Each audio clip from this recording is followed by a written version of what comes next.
शुरू करने से पहले चैनल को सब्सक्राइब और वीडियो को लाइक शेयर कमेंट जरूर कीजिए। भगवद गीता अध्याय 2 सांख्य योग श्लोक 6 से 10। श्लोक 6 न चेतद्विद्म तत्रन्नो गरियो यद्वा जयेम यदि वा नो जयेयो याने भत्वा न जिजी विषमा तेवस्तिता प्रमुखे धार्तराष्ट्रा। हिंदी अनुवाद। हमें ये भी नहीं पता कि हमारे लिए क्या श्रेष्ठ होगा, हम उन्हें जीतेंगे या वे हमें जीतेंगे। जिनको मारकर हम जीना भी नहीं चाहते वे ही धार्तराष्ट्र हमारे सामने खड़े हैं। भावार्थ। अर्जुन कह रहे हैं कि युद्ध का परिणाम चाहे जो हो दोनों ही और हानि है।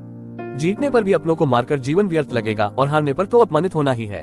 श्लोक 7 कार्पण्य दोषपहत स्वभाव प्रछामि त्वा धर्म सम्मुचिता यच्छ्रेयस्यानिश्चित ब्रूहि तन्मे शिष्यस्ते शादीमा त्वा प्रपन्नम। हिंदी अनुवाद। अब मेरी प्रकृति कायरता से दब गई है और मेरा चित्त धर्म के विषय में मोह से भ्रमित है।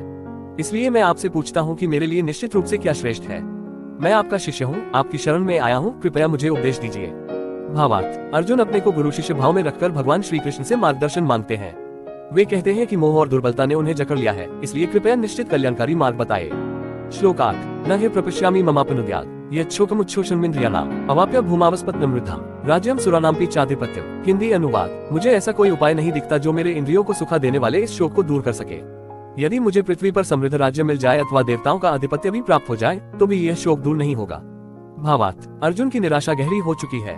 वे मानते हैं कि कोई भी भौतिक सुख, राज्य या वैभव उनके शोक का निवारण नहीं कर सकता। श्लोक 9 संजय उवाच एवमुक्त्वा हृषिकेशं गुडाकेशः परन्तपः न योत्स्य इति गोविंद मुक्त्वा तुष्णी बभूव।